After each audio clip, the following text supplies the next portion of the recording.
안녕하세요. 연구소 책임연구원 최필립입니다.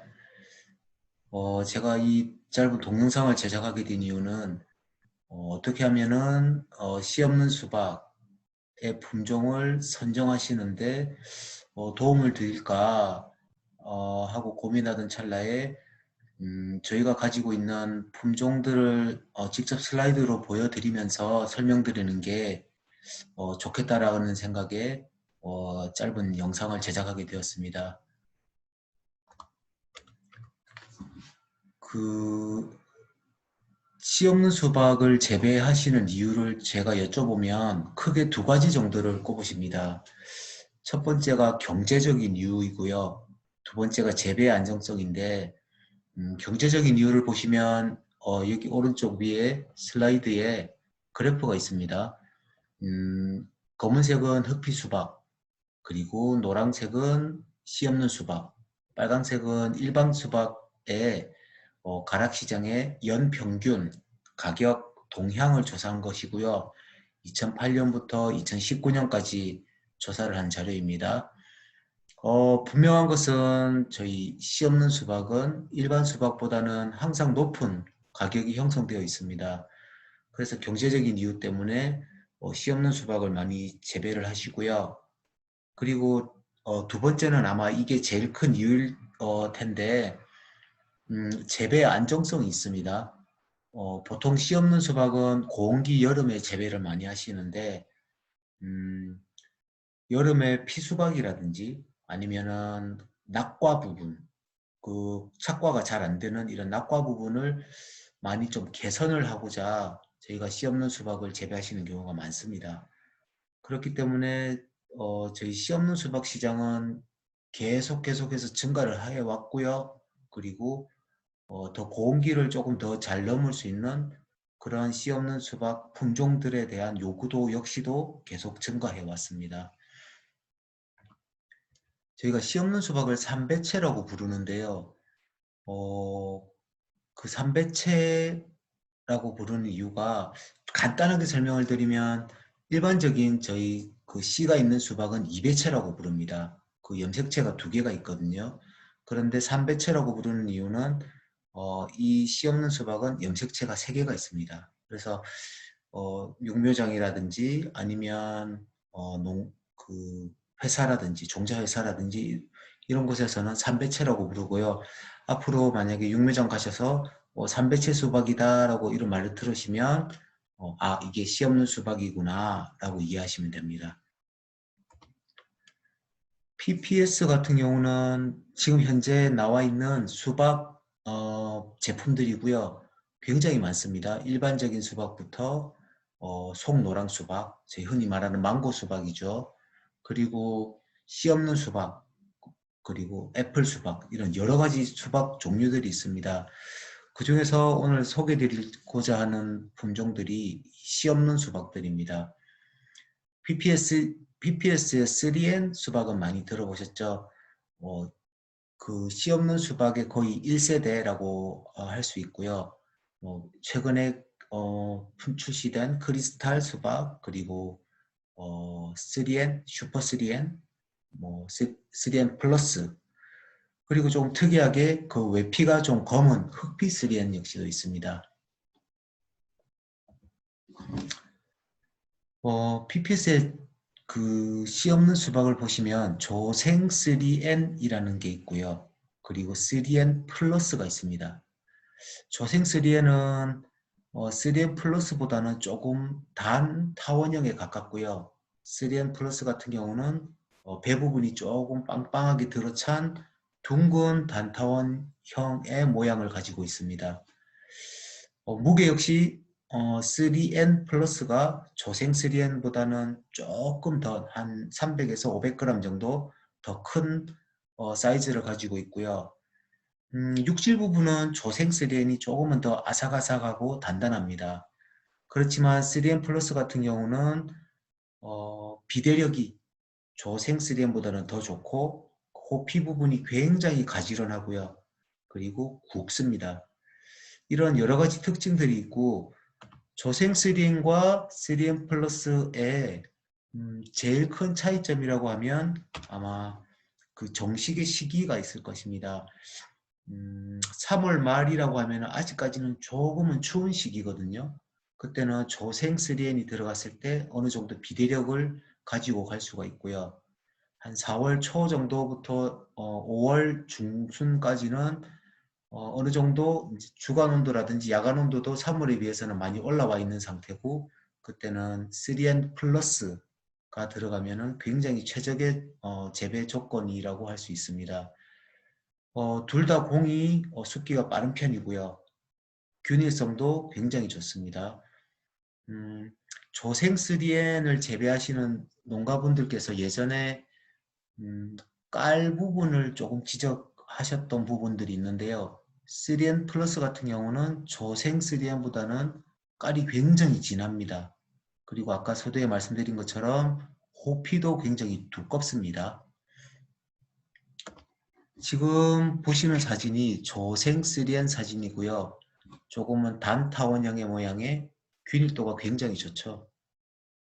4월 13일 날 정식을 했었고 익산 망성에서 찍은 사진입니다. 작년에 찍은 사진이고요. 평균 과중은 9.8, 평균 당도가 12.6브릭스 정도 나왔습니다. 굉장히 속 역시도 굉장히 깨끗하고 단단합니다.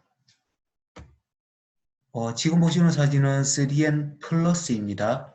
부여장암에서 찍었던 사진이고요. 아까 보셨던 조생 3N에 비해서는 조금 배 부분이 차 있는 빵빵한 둥근 단타원형의 모양을 나타내고 있습니다. 호피가 조금은 두껍고요. 사진을 보시면 평균 당도가 12.6브릭스, 평균 과정이 9.3 kg 정도가 나왔습니다. 이 사진 역시도 3N 플러스이고요. 부여 구룡에서 찍었던 사진이고 균일성 역시 굉장히 좋고 저희 PPS가 가지고 있는 삼배채 수박 중에서는 재배 안정성이 굉장히 뛰어난 품종 중에 하나입니다. 또 다른 장점 중에 하나는 저희 그 삼배채 수박에 보면 그 화흔부가 굉장히 크게 형성이 되는 경우가 많습니다. 아무래도 삼배채는 흡비력도 강하고 세력도 굉장히 강하기 때문에 그런데요. 그에 반해 3N 플러스 같은 경우는 그 화흔부가 굉장히 이쁘게 안 뭅니다. 흔히 말하는 저 배꼽 부분이 작게 형성이 되고 그래서 상품 가치가 굉장히 높아지게 되죠. 타사 제품이랑 비교했던 사진인데요. 지금 제일 오른쪽에 보시는 사진이 3N 플러스 사진입니다. 깔이 굉장히 개선이 많이 되었죠. 그리고 어느 정도 비대력도 좋고 속 역시 굉장히 깨끗합니다. 조생 3N과 3N 플러스는 재배 잡기가 약 한 일주일 정도 상관으로 조생 3N이 3월 말부터 들어가고요. 그 다음에 3N 플러스가 들어갑니다. 4월 초부터. 그리고 조금 나는 늦게 심겠다라고 하시는 재배자들이 계시면 아마 슈퍼 3N도 보시면 좋을 것 같습니다. 슈퍼 3N은 4월 말 정도부터 시작을 해서 그 이후 5월까지도 정식을 할 수 있는 재배 작형이 조금은 고온기 쪽으로 치우쳐도 잘 버티는 그런 품종입니다. 호피가 굉장히 선명하고요. 그리고 저희가 가지고 있는 조생 3N이나 3N 플러스보다는 조금은 과 사이즈가 큽니다. 약 한 300에서 한 400g 정도 과 사이즈도 큽니다. 그리고 균일성이 굉장히 좋고요. 말씀드린 것처럼 비대력이 우수한 품종 중에 하나입니다. 보시는 사진이 부여 장암에서 찍은 사진이고요. 그 슈퍼 3N 같은 경우는 오른쪽 제일 밑에 있는 사진이 슈퍼 3N이랑 3N 플러스를 두고 찍었던 사진인데요. 슈퍼 3N이 조금은 3N 플러스가 조생 3N보다는 조금 배가 차 있는 허리 부분이 조금 빵빵한 스타일의 둥근 단타원형인데 그거보다는 더 균일하게 조금 그 공철은 굉장히 맵시가 이쁜 스타일의 슈퍼3N이 있습니다. 슈퍼3N은 아까 말씀드린 것처럼 고온에서는 조금 더 잘 버티는 그런 장점이 있습니다. 수박을 재배하시다 보면 박수박, 흔히 말하는 공동과가 발생을 하는데요. 특히 씨 없는 수박을 하시는 분들이 그런 현상을 많이 발생한다라고 말씀을 하십니다. 그 이유를 보았을 때는 아마 이 수박의 어떤 생육적인 특징 때문인 것 같은데요.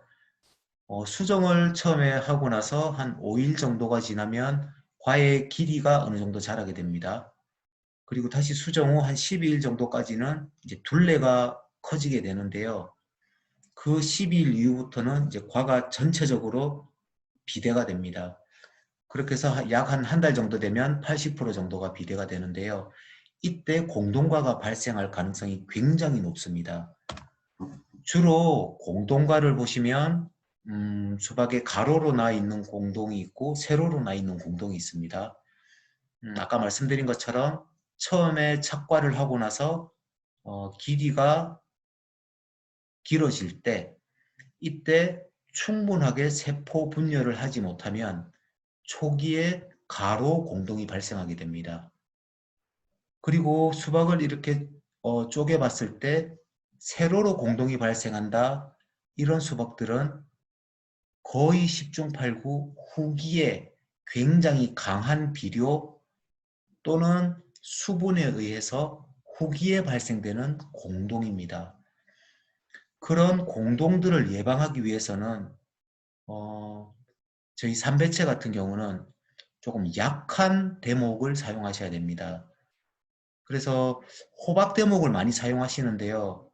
호박 대목을 사용하시더라도 굉장히 약한 호박 대목을 사용하셔야 됩니다. 조금 세력이 강하게 되면은 후기의 흡비력이 굉장히 좋아지게 되고 그러면 세로 공동이 생길 가능성이 굉장히 높습니다. 삼배째 자체가 아까 말씀드린 것처럼 흡비력이 굉장히 좋은 품종들이거든요. 그렇기 때문에 삼배채 수박을 재배하실 때는 최대한 약하게 길이도 평소에 한 80% 정도, 추비도 거의 안 한다고 보시면 됩니다. 전 작기 동안 2번 정도가 굉장히 적당하다라고 보실 수가 있고요. 이 공동과를 예방하기 위해서는 야간에 측창을 충분히 개방하셔서 개방을 해주셔야 되고 그리고 비배 관리도 철저히 해주셔야 되고요. 그 미량 요소를 마그네슘이라든지 붕소도 충분히 주셔야 되고 대신에 그 NPK라고 하는 질소, 인, 그리고 가리질 비료들은 조금은 적게 주셔야 됩니다. 지금 보시는 수박 사진은 씨 없는 수박의 사진입니다. 그런데 씨 없는 수박의 사진인데 지금 보시는 것처럼 씨가 보이거든요. 이러한 씨를 가립이라고 합니다. 조금 더 사진을 가까이 보시면 이렇습니다. 이 종자를 갈라보았을 때 배유가 비어 있습니다. 다시 말해서 정상적인 씨가 아니라 쭉정이 씨가 바로 씨에 코팅이 생겨버린 경우이거든요. 씨 없는 수박이라고 해서 씨가 아예 없는 것이 아니라 씨 없는 수박은 보시는 것처럼 하얀색의 가립들이 발생을 합니다. 그런데 이러한 가립들이 종자에 코팅을 맺는 경우들이 간혹 있습니다. 그러한 경우는 아래 보시는 것처럼 급격한 환경의 변화, 주야간 온도차가 굉장히 편차가 심하다. 이때 발생을 하고요. 또 다른 경우는 초기에 과도한 인산질 비료가 있을 때, 특히 이제 기비를 하실 때 죄송합니다. 초기에 과도한 질산질 비료가 있을 때, 특히 기비를 하실 때 질산질 비료가 굉장히 과하다. 아니면 후기에 인산질 비료가 굉장히 높아졌을 때는 이러한 종자의 코팅이 생깁니다. 그렇기 때문에 씨 없는 수박, 이 삼배채 수박을 재배하실 때는 굉장히 약한 대목, 특히 찬박 대목 혹은 호박 대목을 쓰시려면 약한 대목을 가지고 천천히 세력을 급격하게 올릴 게 아니라 천천히 이렇게 올라가면서 재배하시는 것이 좋습니다. 수분 역시도 마찬가지고요. 많이 그 사이즈를 키우기 위해서 수분을 과도하게 밀어줬다가 또 당도를 높이기 위해서 갑자기 끊을 것이 아니라 천천히 키웠다가 천천히 내려가는 그런 형식으로 재배하는 것이 좋습니다.